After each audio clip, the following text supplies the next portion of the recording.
Magandang buhay mga ka-vlogger sa Dio na Bukal YouTube channel po ito. Kung bago pa po kayo sa aking channel, touch all the bell para updated kayo kay YouTube sa ating mga bagong videos, and follow Ka Harvey channel, Facebook page, Facebook Reels, Facebook fan page.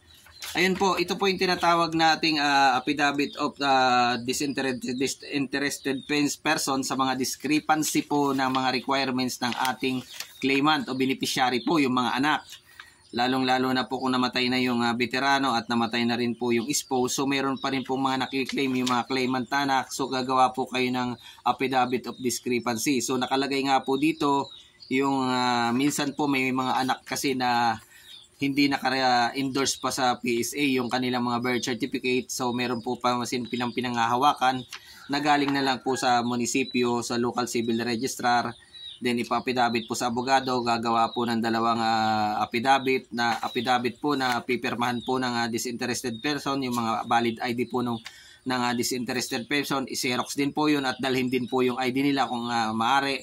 Then dadalhin nyo po ito dahil minsan po isa pa, may mga dokumento man na naka-registered nga po sa PSA ay hindi na po mabasa yung mga birth certificate nila, kaya pinapa-endorsement na lang po sa munisipyo at pagawa na lang po ng affidavit. So nakalagay po dito yung letter of intent na galing po dito certificate of the baptismal na correct po at tumama po dun sa kanilang birth certificate, kanilang kapanganakan at kung kailan sino yung kanilang magulang. Yun po, kailangan po ay palagyan nyo po ng affidavit lahat ng discrepancy. Uulitin ko po, bago kayo tumakbo sa PIBAW, lahat ng mga dokumento ay pag-aralan nyo po munang mabuti kahit isang buwan. Suriin nyo po lahat, araw-araw nyo pong basahin.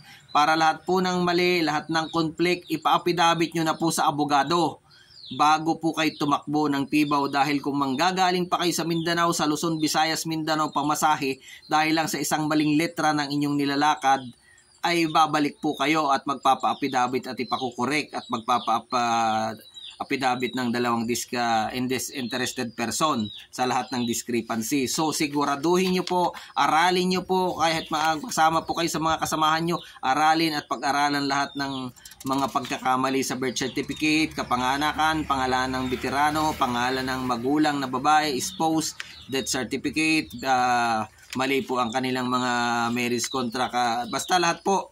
Yun po, bago po kayo tatakbo, lahat dapat ay tama at may affidavit ng dalawang disinterested person para na sa ganun ay hindi po ma-reject ang inyong requirements at hindi masayang ang pamasahe papunta sa PIBAW. Touch all the bell para updated po kayo kay YouTube sa ating mga bagong videos.